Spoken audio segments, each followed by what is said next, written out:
many times, in fact almost every year, we listen to stories, we listen to events, we talk about events, but often we don't take anything away.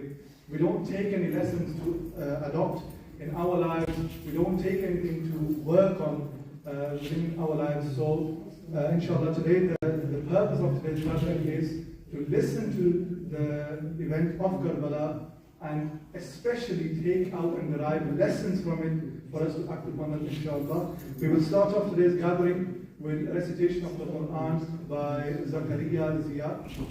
If Zakaria can please come forward and recite the Quran, inshallah. When you are listening to the Quran, please listen attentively, don't talk while the Quran is being recited.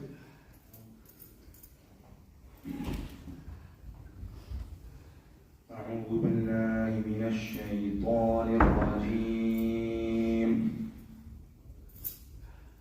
بسم الله الرحمن الرحيم. الرحمن علم القرآن خلق الإنسان علمه البيان. الشمس والقمر بحسبان والنجم والشجر يسجدان. والسماء رفعها ووضع الميزان ألا تطغوا في الميزان وأقيموا الوزن بالقسط ولا تخسروا الميزان. والأرض وضعها للأنام فيها فاكهة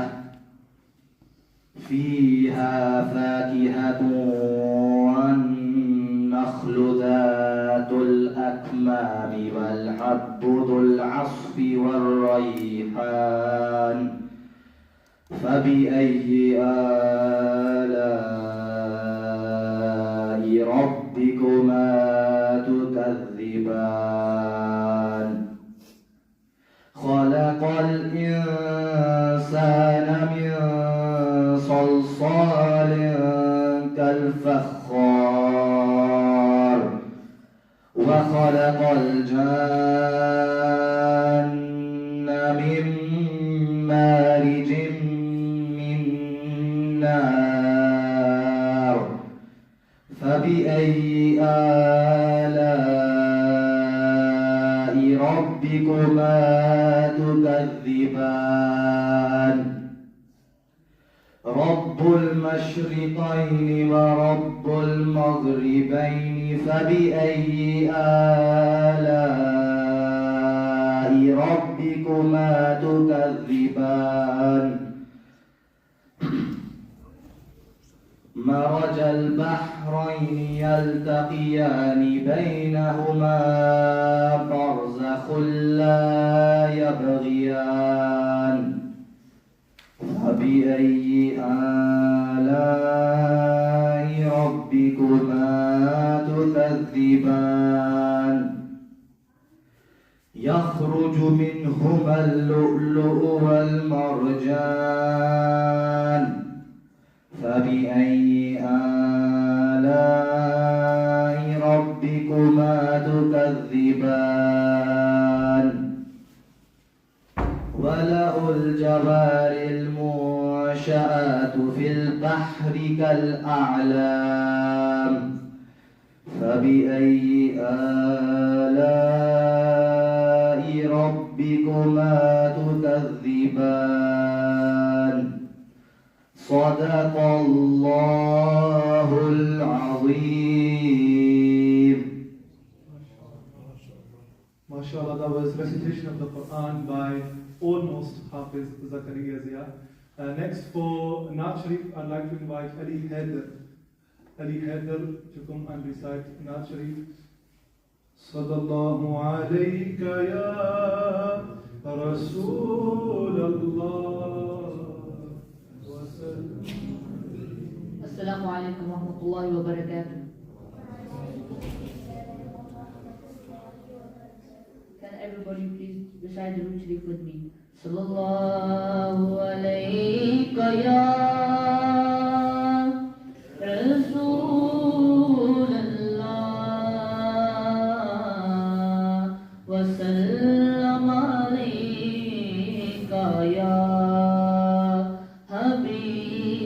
اللہ حسن محبوب نے عالم کو سجا رکھا ہے حسن محبوب نے عالم کو سجا رکھا ہے حسن محبوب نے عالم کو سجا رکھا ہے رشتہ مخلوق کا خالق سے ملا رکھا ہے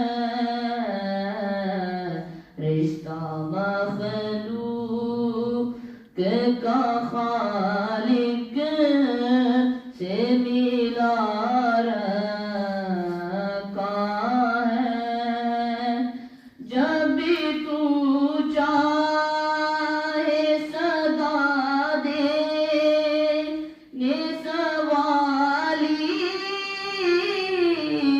آ جا جب بھی تو چاہے صدا دے نے سوالی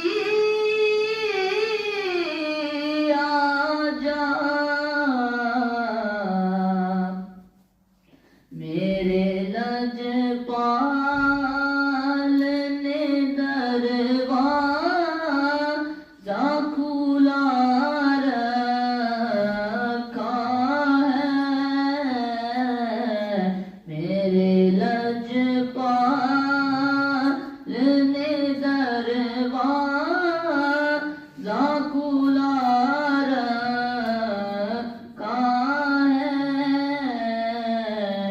حسن محبوب نے عالم کو سجا رکھا ہے صدقے طیبہ کے عذاب تا نہیں ہے ہم پر شہر محبوب نے دنیا کو بچا رکھا ہے حسن محبوب نے عالم کو سجا رکھا ہے رشتہ مخلوق کا خالق سے ملا رکھا ہے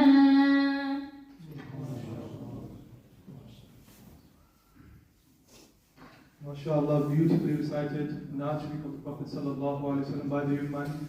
Lads, I know beautiful weather outside, and you would rather, be outside and enjoying the football, the cricket, but you sitting in the masjid. We only get this day once a year, the weather. So to sacrifice that, to sit in the masjid, to listen to the events of Karbala and the sacrifice of Imam Hussein, you're making a sacrifice to listen about the greatest sacrifice ever that Imam Hussein made as well. So inshallah, Allah will reward you for sitting here with the intention of listening to the events of Karbala and the sacrifice of Imam Hussein in order to better ourselves, inshallah. Next for Naat Sharif, Saqib Zaman to come up and recite Naat Sharif. Sallallahu alayka ya Rasul Allah wa sallam alayka ya Sallallahu alayka ya Rasul Allah wa sallam وسلم عليك يا حبيب الله باغ جنت کے ہے بہرے مدح خانے اہل بیت تم کو مجدہ نار کا ہے دشمنان اہل بیت بے اجازت ان کے گھر میں جبرائیل آتے نہیں بے اجازت ان کے گھر میں جبرائیل آتے نہیں قدر والے جانتے ہیں او قدر و شان اہل بیت قدر والے جانتے ہیں قدر و شان اہل بیت ان کی پاکی کا خدائے پاک کرتا ہے بیان ان کی پاکی کا خدائے پاک کرتا ہے بیان آیا تطہیر سے ہے شان اہل بیت آیا تطہیر سے ہے شان اہل بیت تم کو مجدہ نار کا ہے دشمنان اہل بیت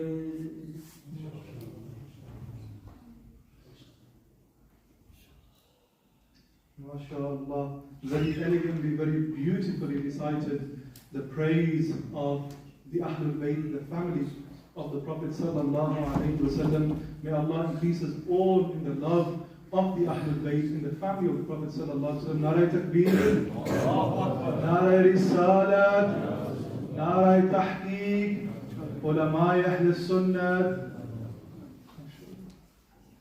Our honorable teacher has joined us, and inshallah I'll pass it over to them. So the point and the purpose of today's program, why are we here? I mean, we have events on Karbala and we listen to them often. And like I mentioned at the start, every year we listen to events, we know what happened, we kind of get the story, but we keep it at that. We keep it at that, you know what, this is what happened, this sacrifice happened, this event took place, but we don't take anything for ourselves.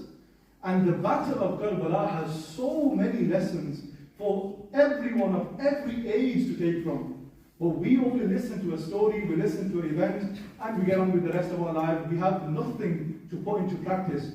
So inshallah, in today's lesson, we will hear. So is the message of Karbala just to slap yourself every year?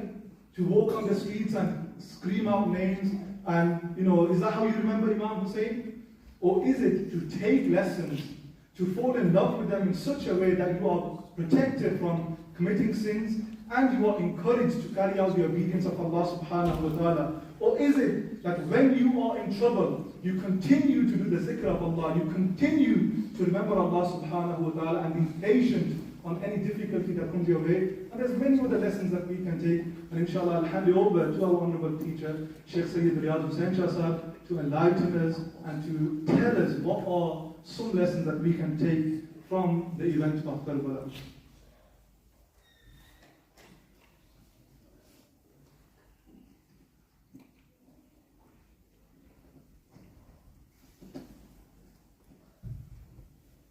بالله من الشيطان الرجيم بسم الله الرحمن الرحيم رب اشرح لي صدري ويسر لي امري واحلل عقدة من لساني يفقهوا قولي نحمده ونصلي ونسلم على رسوله الكريم وعلى اله واصحابه واوليائه اجمعين اما بعد اعوذ بالله من الشيطان الرجيم بسم الله الرحمن الرحيم وتلك الحجة نضربها بين الناس صدق الله العظيم إن الله وملائكته يصلون على النبي يا أيها الذين آمنوا صلوا عليه وسلموا تسليما اللهم صل على سيدنا محمد وعلى آل سيدنا محمد وبارك وسلم صلاة وسلاما عليك يا رسول الله وعلى آلك وأصحابك يا حبيب الله.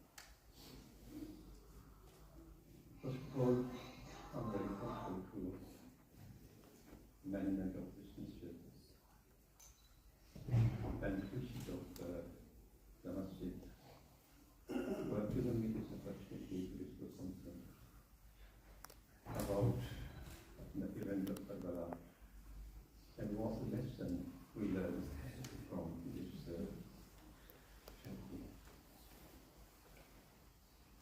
I would like to start by saying thank you to the Imams of this masjid, to the Jalama Sayyid Muhammad Sallallahu Alaihi Wasallam, to the Sayyid Sulama Khalid Muhammad Javed Said. They are here with us. May Allah Subhanahu wa Ta'ala give them a lot of barakat and let's speak with as may Allah Subhanahu wa Ta'ala increase the way. 10th of Muharram.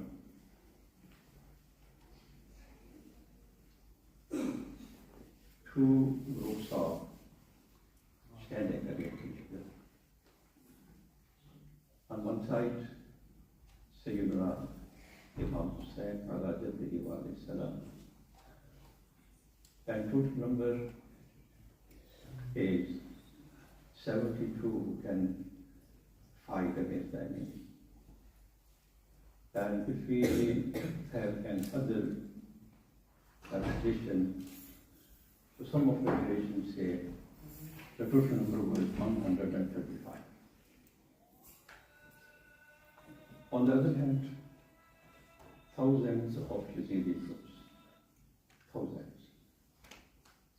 There are different traditions about the number. Usually the number given is about 20,000.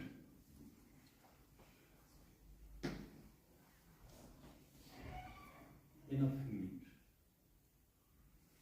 there are terrorists, and this small group is there, and 20,000 soldiers are, and they have made a siege around these camps. The first question is, why the dispute? In very simple words, if I can say, Sayyidina Imam Ali Maqam, he wanted Deen of Allah Subhanahu wa Ta'ala to be established on this earth. And one demand of Deen of Allah Subhanahu wa Ta'ala is that the land of Allah Subhanahu wa Ta'ala should be ruled over by the law given by Allah Subhanahu wa Ta'ala. I think it will be better if I explain two words for the students. One word is Masjid, and the second word is Deen. There is a difference between these two words. Mazhab, this is a collection of some beliefs and some ways of worship. And as long as the discussion is beliefs and some ways of worship, it is called mazhab.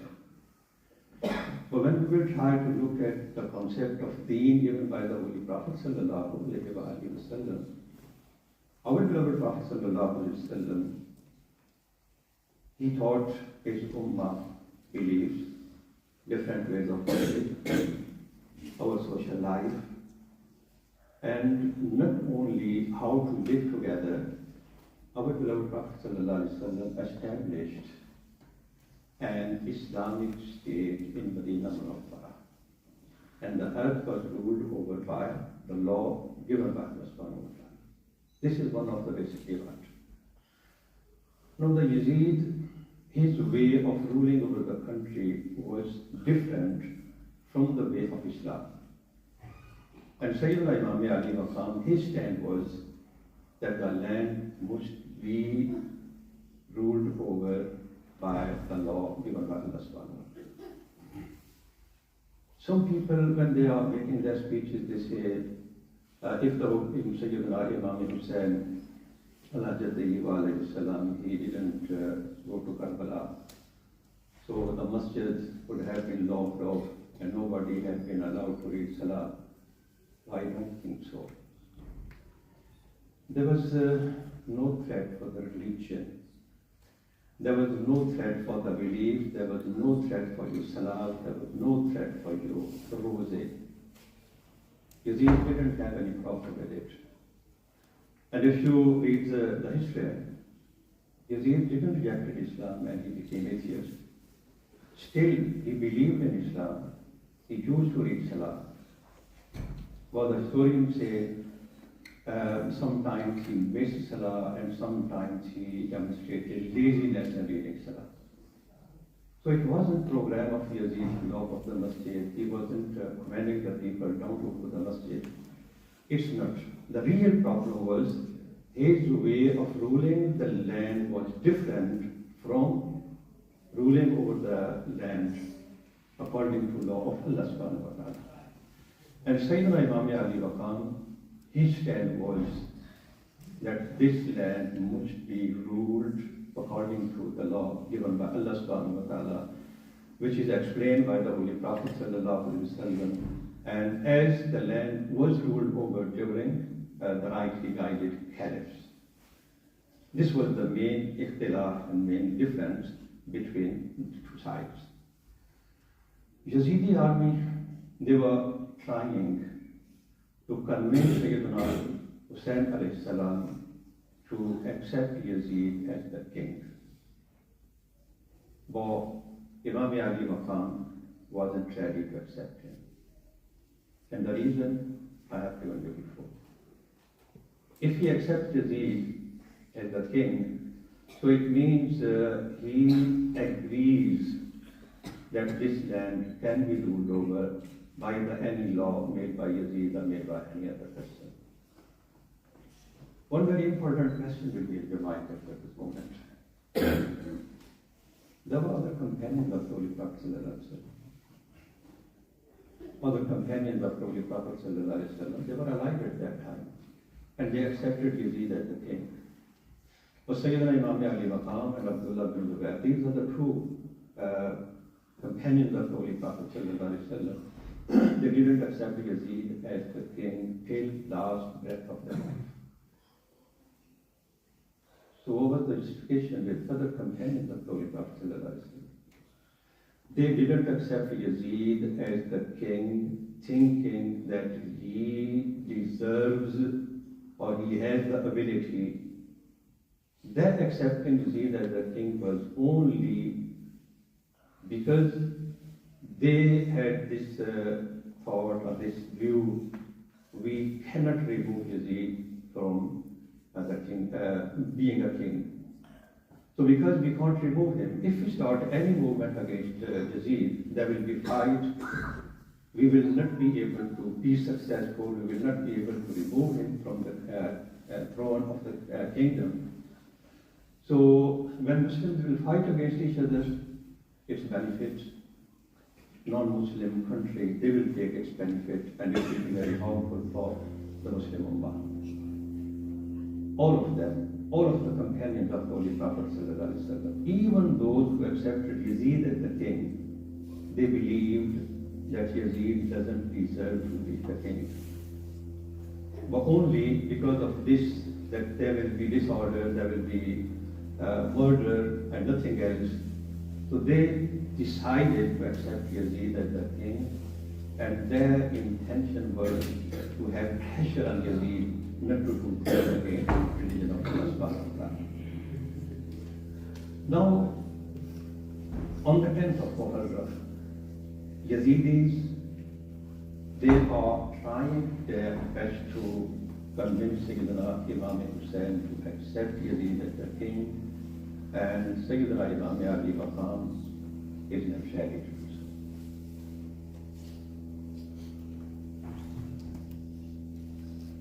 If you ask those people who are standing against Sayyidina Imam Ali Maqam, why are you here? Some of the Yazidi people will say, we want a high status in court of Yazid. Some of them, they will say, we hope that we will be rewarded by Yazid. Some of them, they will say, if we don't go to fight against Sayyidina Imam Ali Maqam, so even the governor of Kufa, he will demolish our houses, he will kill us. So some of them are there with the fear of being killed, and some of them, they are there for worldly benefits and hoping some reward, hoping some high status in the court of Yazid. On the other hand, when you will ask Sayyidina Imam Ali Maqam, when you will ask companions and relatives of Sayyidina Imam Ali Maqam, why are you here? So they will say, we are here for Deen of Islam, for Deen of Allah subhanahu wa ta'ala.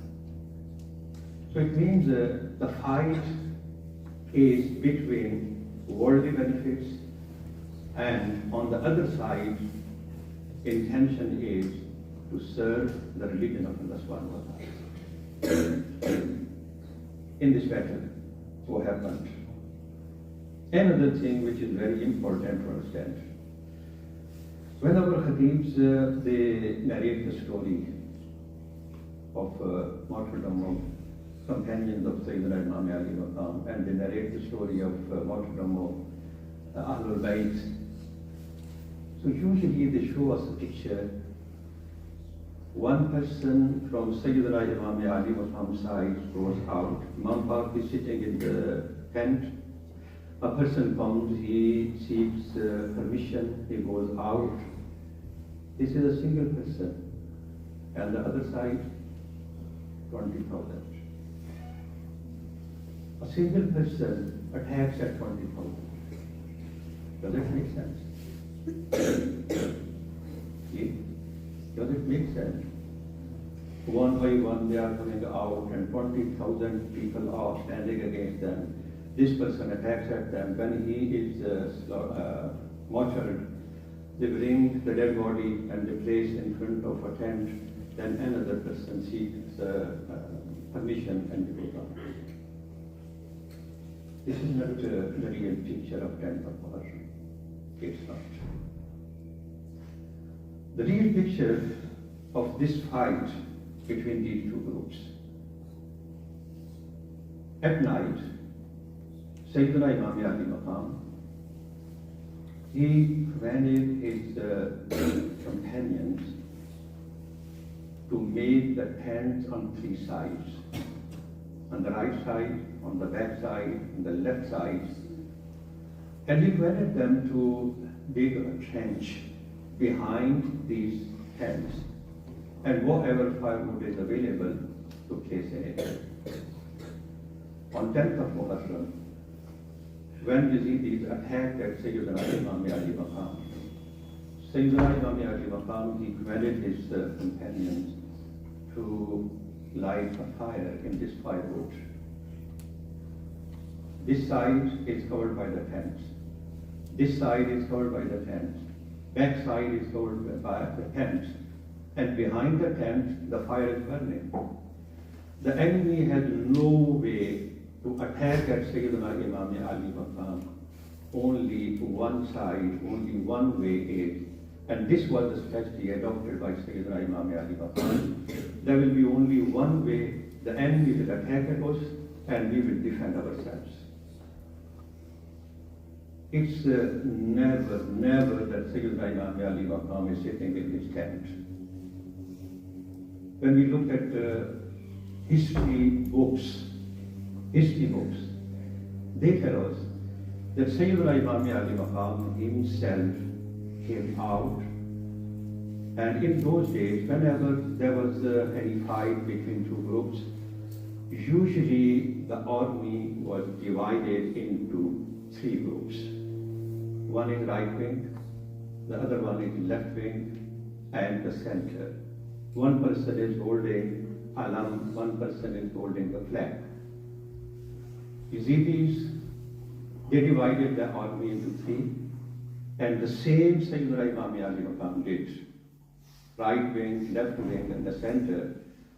And the flag was in hands of Sayyidina Abbas, who is brother of Sayyidina Imam Ali Maqam, who is called Abbas al-Andar. It was a custom in those days that in the beginning, one person used to come out from one side and he challenged, is there any to fight against me? And then attack from this side, defense from the other side. And the same happened in Karbala. Two people from Yazidi side, they came out and they challenged, is there any? So one person from Sayyidina Imam Ali Maqam side came out and he gave the oath. Then there was attack, collectively Yazidi, they attacked at Sayyidina Imam Ali Maqam. And Sayyidina Imam Ali Maqam's companions, in defense, they fought so bravely that Yazidis had no way other than retreating, other than going back.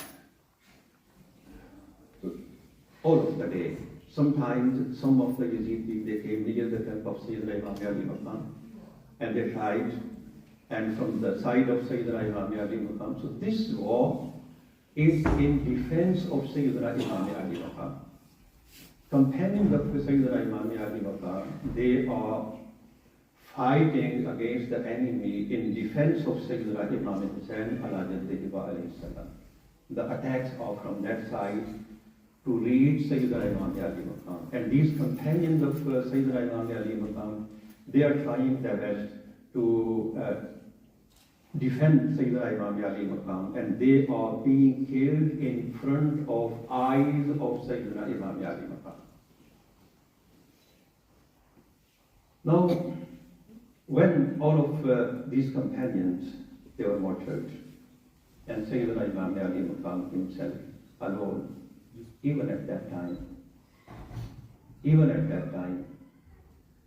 Sayyidina Imam Ali Maqam is telling so bravely that one person from Yazidi army, he says, Wallahi, ma ra'aytu makthuran qattu, qad qutila awladuhu wa ashabuhu, arbata jakshan minhu, wala amda jalalan minhu, wallahi ma ra'aytu qablahu wala ba'dahu mislahu. He says, by Allah, I have never seen such a brave person. I have never seen such a brave person. He is surrounded by thousands of the people. His companions, they are martyred. His sons, his relatives are martyred. And he is fighting so bravely that when he attacks at the enemy, they run away as the sheep and goat run away when they see a wolf. At last, Sayyidina Imam Ali Maqam, he was martyred at Karbala. Now, Yazidis, they were very happy. They were thinking that we have won the battle. Well, in fact, Yazidis didn't win. The winner is Sayyidina Imam Hussain. Why? Whenever Yazidis are mentioned, people curse them. And whenever Sayyidina Imam Ali Maqam, his companions, his relatives are being mentioned, people pay tribute to their dignity, their greatness, their excellence. So actually, winner is not Yazid and his army. Winner is Sayyidina Imam Ali Maqam. These people, they were voting Some of them, they were hoping any reward, any high status in the court of Yazid. The question is, did they find? And answer is no. They get nothing. They get nothing. The commander of Yazidi army at Karbala, he is Umar bin Saad. In some of the book, his name is written Amr bin Saad, but actually, I have seen a lot of history books. His name, the real pronunciation of his name is not Amr bin Saad, it's Umar bin Saad. He was fighting against Sayyidina Imam Ali Maqam, and he was given appointment as governor of Iran. So the question is, did he get this governorship of Iran? The answer is no. Those people who were hoping any high status in the court of Yazid, they got nothing. Those people who were hoping any reward from Yazid, they got nothing. They ruined the hereafter, and they got nothing in this worldly life. And in 61 years after Hijrah, tragedy of Karbala, and 67 after Hijrah, within 6 years, all these people who were responsible for murder of Sayyidina Imam Ali Maqam, they were killed. So within these 6 years, they couldn't live in this world in peace. Very big hatred was in hearts of the Muslims against these people who were fighting against Sayyidina Imam Ali Maqam. And all the time, they were fearful, maybe at any time, anyone may kill us. So they were trying to save themselves from fear of governor of Kufa, Ibn Ziyad, and bigger than that, they got fear of their life in the next days of their life, till their death. What happened? How these people were killed? What history say about this? This is the topic I'll try, inshallah, to give you some details. But one point we will keep in your mind, from 61 till this tragedy of Karbala, and before 67, all of these people, hardly, maybe anyone survived, but all of them, they were killed. And the way of killing them wasn't very simple. They got a person and they killed him, no. I'll show some pictures, inshallah. Obviously, by my words, I can't show anything on the screen. But by my words, I'll try to explain how these people were killed. Let's first of all think about Yazid. Obviously, Yazid is the main person because of his kingdom. This martyrdom of Sayyidina Imam Hussain took place. In 61 after Hijrah, when Sayyidina Imam Ali Maqam was martyred, just after that, in Makkah Mukarramah, one of the companions of Holy Prophet Sallallahu Alaihi Wasallam, his name is Abdullah bin Zubair. And I mentioned before, these are the only two companions of Holy Prophet Sallallahu Alaihi Wasallam who didn't accept Yazid as the king till last breath of their life.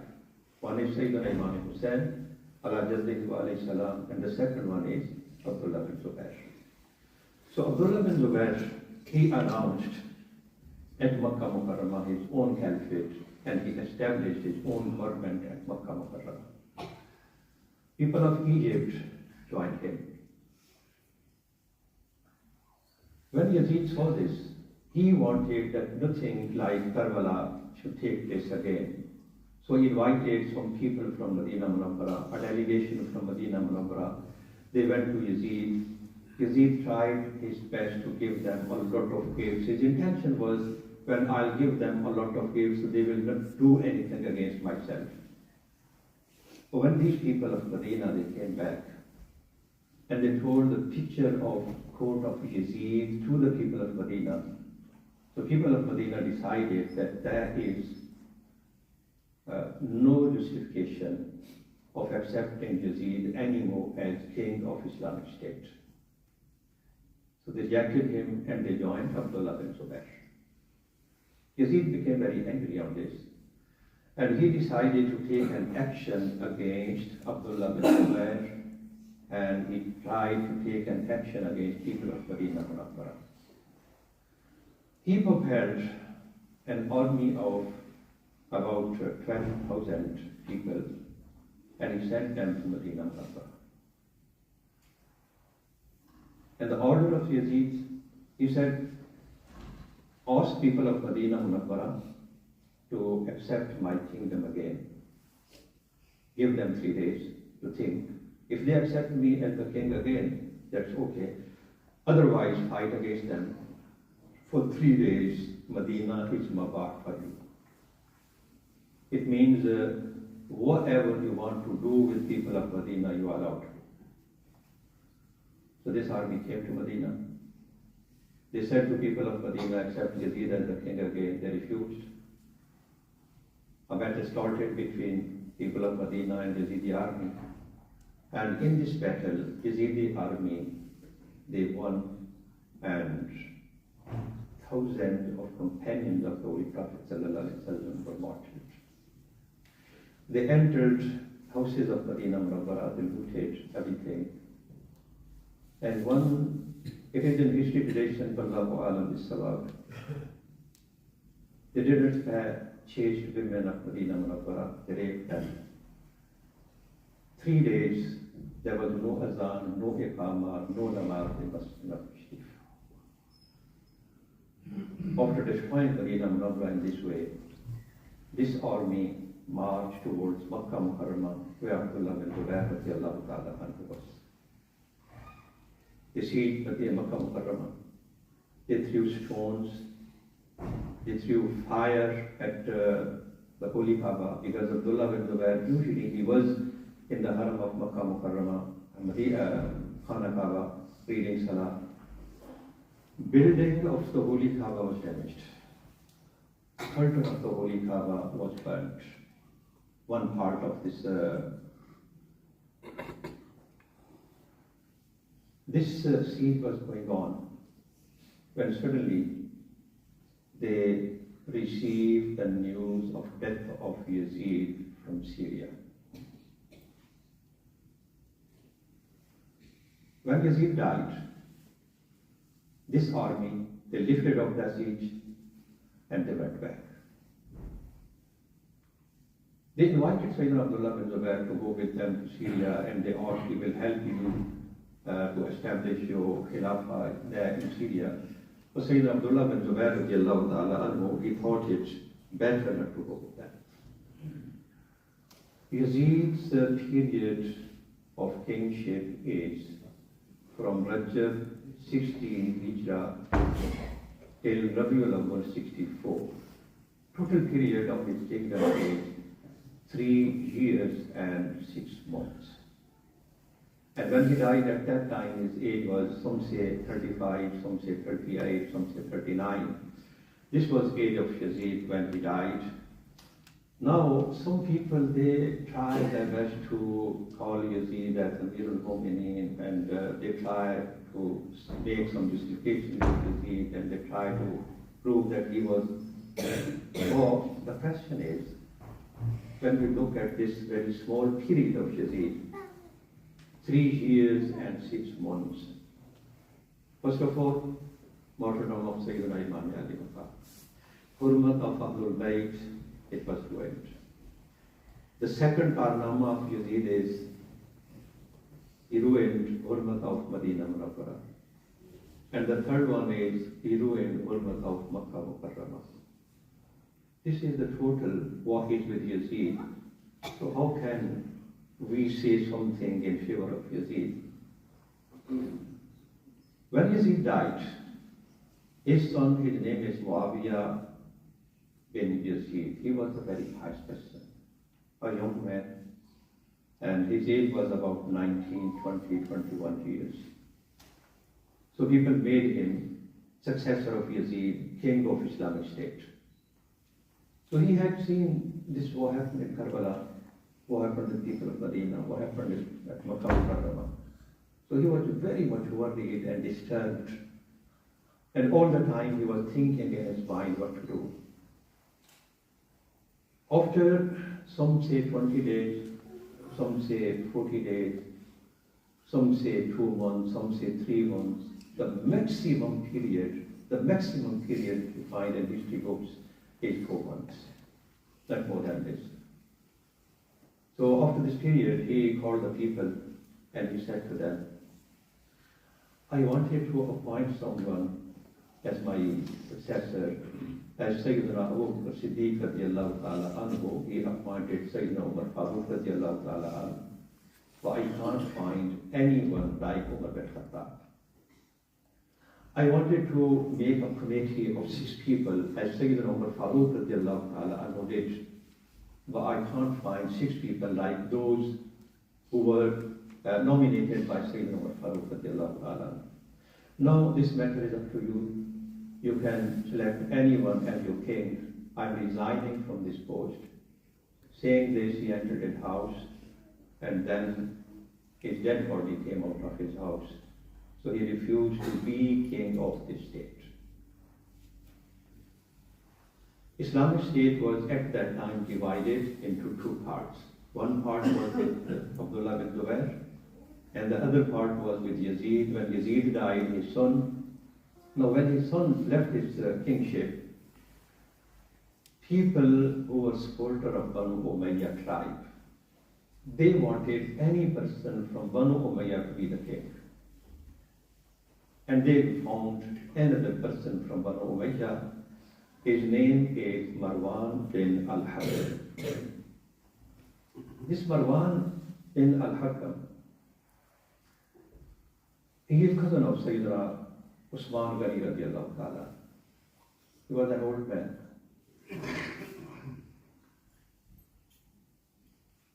He became the king. For 9 months, he ruled over the country, then he died. And after him, his son Abdul Malik bin Marwan, he became the king. Yazid's end, I tried to explain, he got nothing except ruin, hurmat of Ahlul Bayt, hurmat of Madina Munawwara, hurmat of Makkah Mukarramah. On this basis, ulama give fatwa of kufr against Yazid. This is the reason. Now, Marwan bin Hakam, he became the king. Leaving the story here, let's go back to Kufa, where Ubaydullah ibn Ziyad was the governor, and he is the person who was sending these armies against Sayyidina Imam Hussain ala jaddihi alayhi salam. This Ubaydullah ibn Ziyad, if I can give you a very brief introduction, his father Ziyad, he was son of a slave woman, and the name of that slave woman was Sumayya. He was a very good speaker. He was a very big politician. He had the abilities to lead. And whenever people looked at him, they used to say, his father wasn't known. He was called Ziyad bin Abihi. Ziyad, son of his father. Who is his father? They didn't know. You know, in Jahiliyyah period, there were different ways of having relationship with the women. So whenever any person went anywhere, so as a guest, so the host sometimes, if he had any slave woman, he presented, and they had a sexual relationship with him, with her. So this was a custom in Arab people. This Ziyad, people used to say, it seemed that he is son of a very big leader. But who is that? People didn't know. He was a commander in army of Sayyidina Ali karramallahu wajhahu kareem.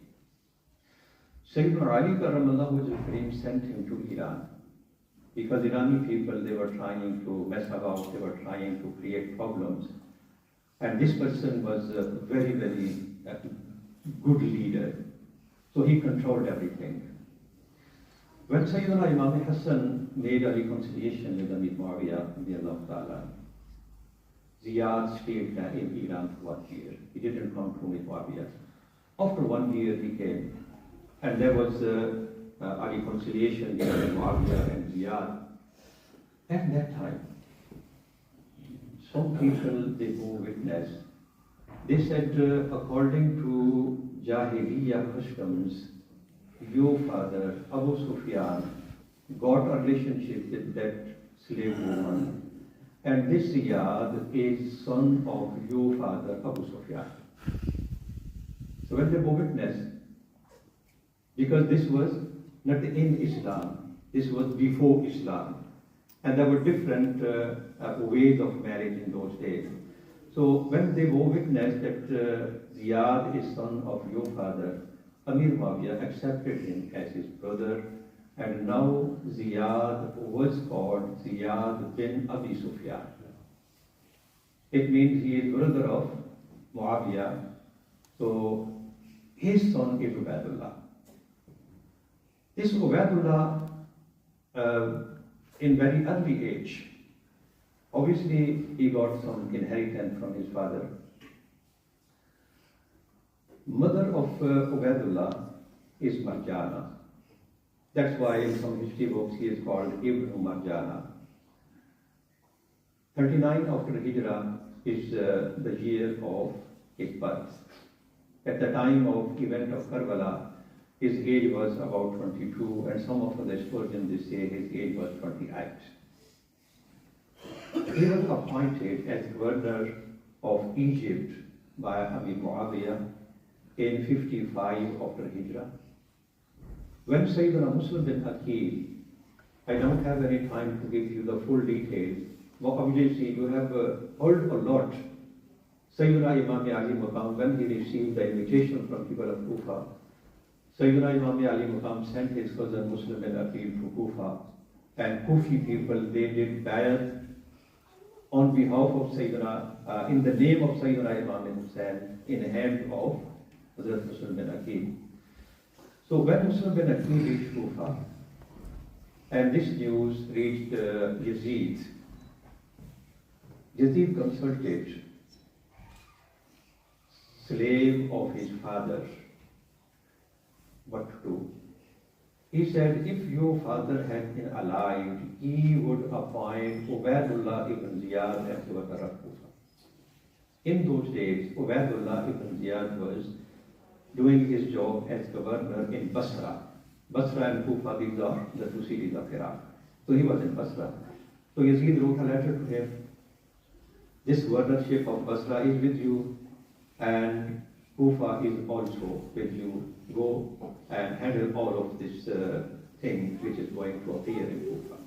So Ubaidullah ibn Ziyad, he was a very, very strict person. He came to Kufa and he threatened the people, and because of his threat, people left Sayyidina Muslim bin Aqil, and Sayyidina Muslim bin Aqil was tortured.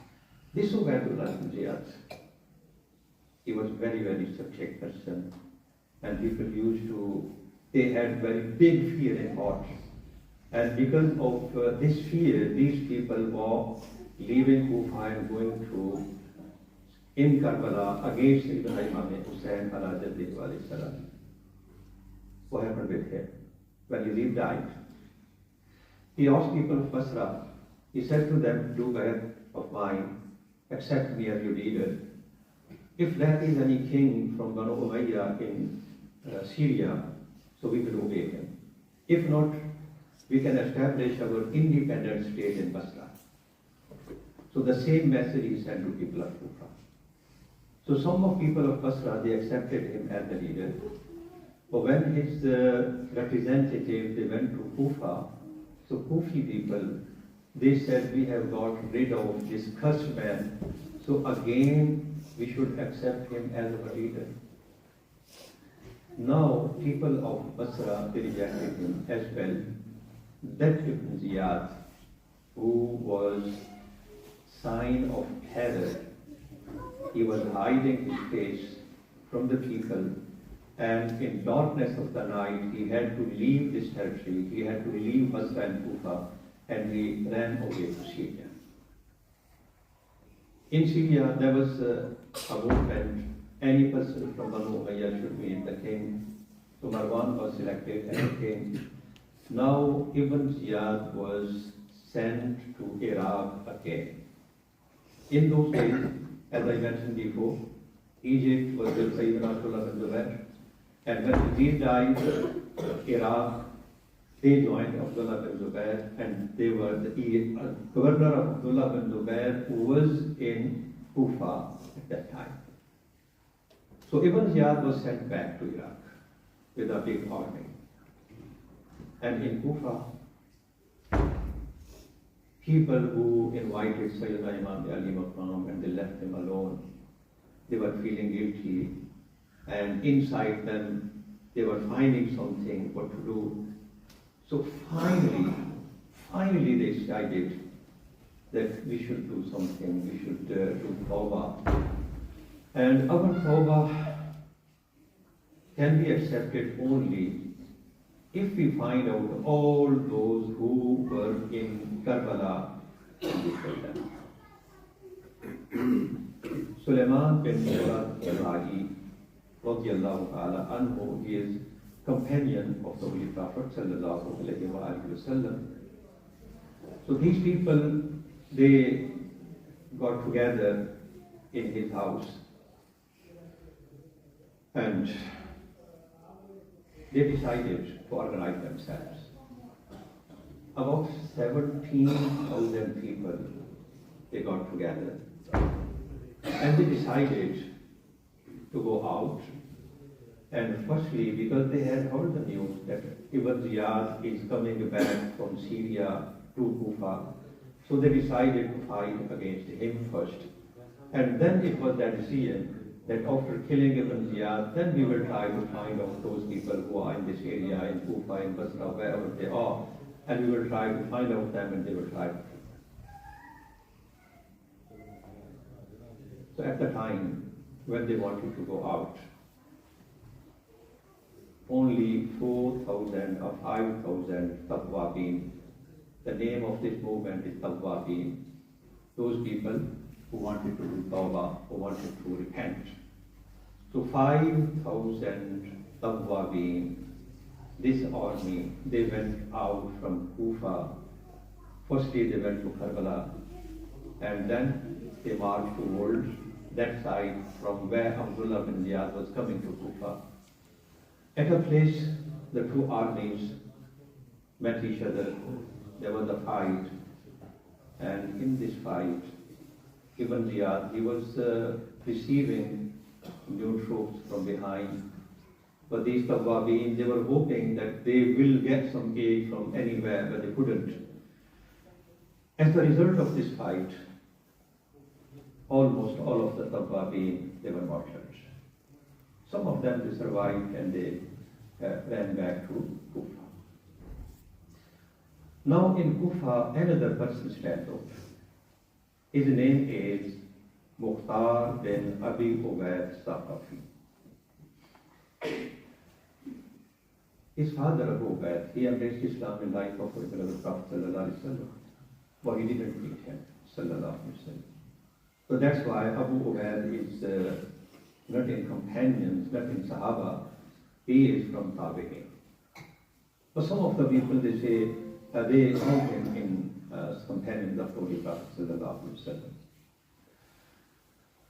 Sayyidina Umar Farooq radiallahu ta'ala who sent an army, and the leader was Abu Ubaid, father of Mukhtar.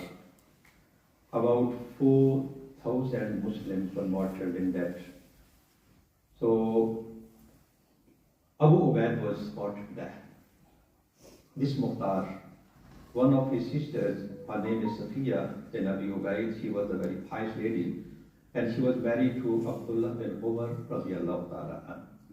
I'm mentioning this relationship with Abdullah bin Umar because at some time Abdullah bin Umar he sends a message to Ibn Ziyad in favor of Mukhtar.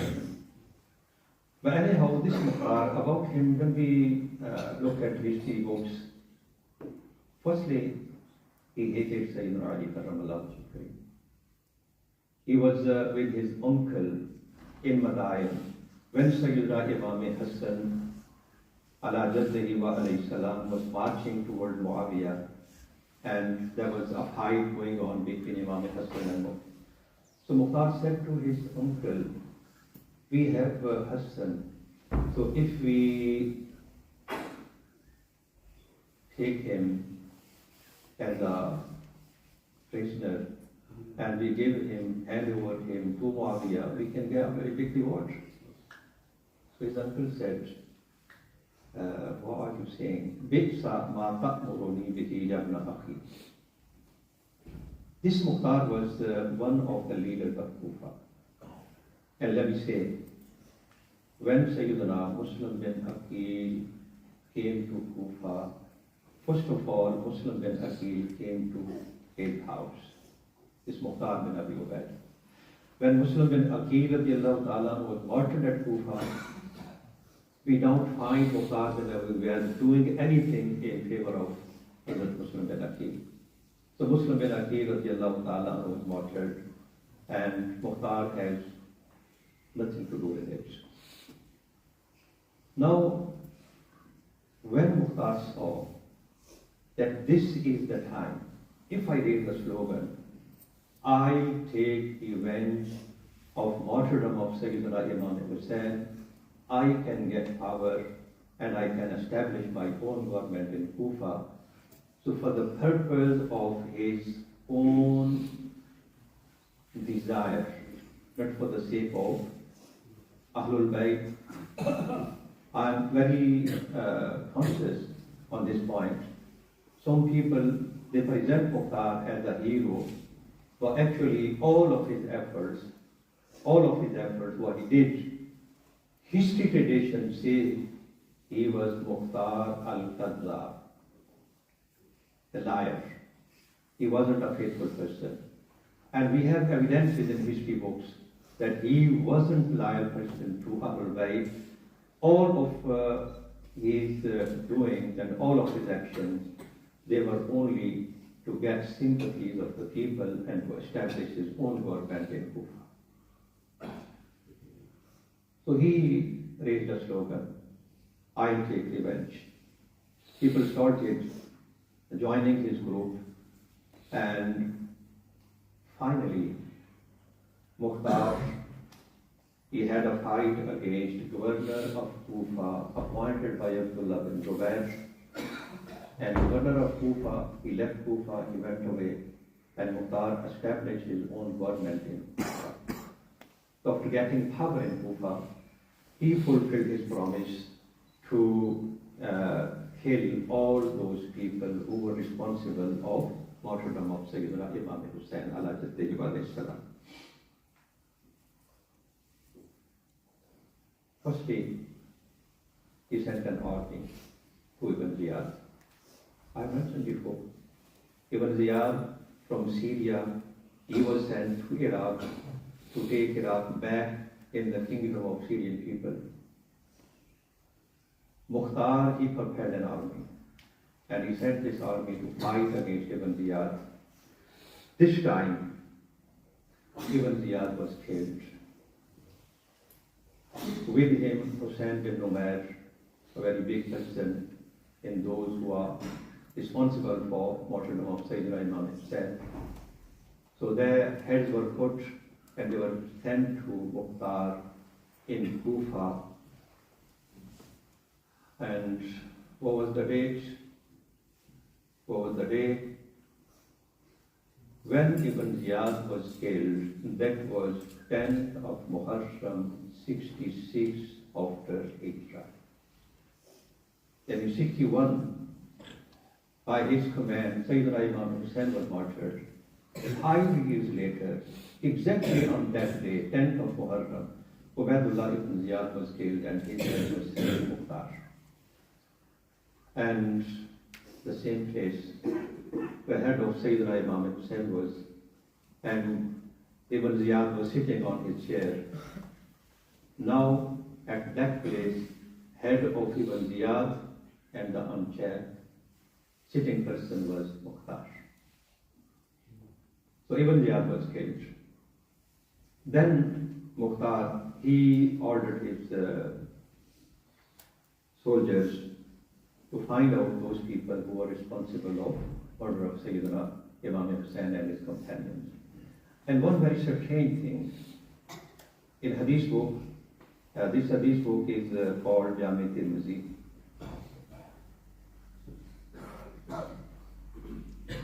When head of Ibn Ziyad, along with other heads, they were placed in governor's house in front of Mukhtar. There was a noise, people said, Ja'at, Ja'at, it came, it came. So when people saw, they saw a very small snake. It was running toward the heads. It went through the heads and leaving all other heads. It entered from nose of Ibn Ziyad and came out from the mouth side and then away. After some while, again there was the noise. It came. So the same snake came again. 3 times it happened. And this was something of, you can say, humiliation for Ibn Ziyad after his death. Mukhtar, he ordered his soldiers search for all those people. Whenever you find anyone he did something or not, anyone who was part of that army against Sayyidina Imam Hussain alayhi salam, okay. And this wasn't in a very simple way. And taking a person and cutting his head. Some of them, they were burnt in fire. Some of them, their hands and their feet were cut and they were thrown into heat of the sun and they died. Some of them, they were made stands and they shooted arrows on them and in this way they killed them. I think it will be better if I can tell something about some main people who were fighting against Sayyidina Imam Ali Maqam. One of them is Amr bin al-Hajjaj Zubaydi. He was at the river Farat, stopping Sayyidina Imam Ali Maqam and his companions to take water from there. He fled away to Basra. Mukhtar's people, they chased him. He was running, and they let him run. So when he was feeling very thirsty, and he fell down on the ground, they cut his head and they sent it to Mukhtar. Another person is Malik bin Bashir. He got head of Sayyidina Imam Ali Maqam. So Mukhtar asked him, why did you take head of Sayyidina Imam Ali Maqam? And why was you in that army? He said, no, we didn't go by our own will. We were forced to. He said, okay, iqta'u yadayhi wa rijlayhi. Put his hands and put his feet and leave him in the heat of the sun and let him die. So in this way, this Malik bin Bashir, he was killed. Shimr, some people pronounce it as Shamir, different pronunciations are. He ran away from Kufa and he was going to Basra. About 18 people, they chased him. So Shimr fought against them. And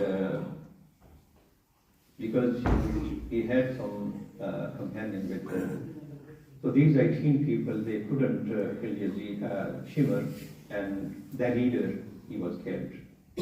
When Mukhtar knew about it, he sent another group to kill Shimmer. They went, they got Shimmer, they killed him, and his dead body, they threw him in front of the dogs. Next to it is Khawli bin Yazid al-Asbahish. This is the wretched person who cut head of Sayyidina Imam Hussain alayhi salam. So when they were taking him to Ibn Ziyad, firstly, Mukhtar, he commanded that he should be killed near his house, not away from. So people of his household, they can see how this person is being killed. And he commanded that after killing him, burn his dead body in fire. And his dead body was burned in the fire. Another person is Zayd bin Rufat. Abdullah bin Muslim bin Aqil was martyred by his hands. He shot an arrow, and this arrow struck the forehead of Abdullah bin Muslim bin Aqil. So when he was brought, Mukhtar said to them, first he shoot arrows on him, hit him with stones. When he fell down on the ground, he was alive at that time. He had not died. So he said, burn this person alive into the fire. And he was burned alive into the fire, Zayd bin Rufat. Next is Sinan bin Hans. He used to claim that he had murdered Sayyidina Imam Ali Baqi. He was running from Kufa to Basra. His house was demolished. And according to some other traditions, Mukhtar, he had appointed some people to find out him. Once he was going from Basra to Qadisiyah, and Mukhtar was informed about his traveling. So he sent some people, they caught him. Firstly, the two eyes, then nails of the hands, they were broke. Then his hand was broken. Finally, they hit him with stones. And when he was about to die, they cut his head and they sent his head to Mukhtar.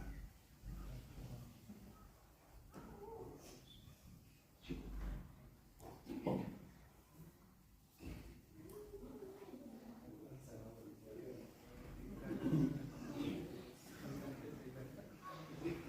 Because the time doesn't allow us to say something more about these people who are responsible for murder of Sayyidina Imam Hussain. But one thing, at least, you have got an idea what happened to these people. Within a small period of 6 years, all of them, they were killed. They got nothing in this world, and they got nothing in the hereafter. Now, what is the lesson from this story? As I discussed in the beginning, when you will ask Yazidi people why are, so they will, only one answer will be from their side. Whatever they are doing for worldly benefits. And Sayyidina Imam Ali Baqi, whatever he is doing for the hereafter. So if we are doing things for worldly benefits and we are ignoring our hereafter, we will not be successful people. If we want to be successful and we want to follow Sayyidina Imam Ali Baqi, the only way is intentions behind our actions must be pleasure of Allah subhanahu wa ta'ala. So if intention of behind all of our action is pleasure of Allah subhanahu wa ta'ala, Allah subhanahu wa ta'ala will give us honor in this world, and Allah subhanahu wa ta'ala will give us honor in the hereafter. And the second thing, which is very, very important, Sayyidina Imam Ali Maqam's stand is for the purpose that the land of Allah subhanahu wa ta'ala must be ruled over by the law of Allah subhanahu wa ta'ala. For this purpose, whatever we can, we must try to do. Obviously, in non-Muslim countries where we are in minority, if someone raises a slogan, we should try to establish Khilafat here. I think this is its result is only these people will hate Muslims and hatred against the Muslims and nothing else. For those people who are living in Islamic countries, if we are true followers of Sayyidina Imam Hussain alayhi salam, we must try our best. We must try our best to do whatever we can to establish an Islamic government. There of Allah subhanahu wa ta'ala is ruled over by the law of Allah subhanahu wa ta'ala. So this is the lesson of Karbala. And finally, I'm ending some ash'ar in praise of Sayyidina Imam Ali Maqam. Kulshane Sibko Safaka Lala Irani Hussain Shami Alam Mash'ale Dunya Jarabe Ni Hussain Sar se Patak Surkhiye Afsana e Qawmi Hussain جس پہ شاموں کی خوشی قربان وہ غمگین حسین مطلع نور مہ پروین شانی تیری باج لیتی ہے ہر ایک مذہب سے قربانی کو. اور ایک اور شاعر نے بڑی پیاری بات کہی, وہ کہتا ہے کیا صرف مسلمان کے پیارے ہیں حسین؟ نہیں, چرخ نوئے بشر کے تارے ہیں حسین. انسان کو بیدار تو ہو لینے دو, ہر قوم کو پکارے گی ہمارے حسین. اللہ کی بات کا ہمیں دعا کرے سیدنا امام علی مقام نقش قدم میں چلنے کی کوشش.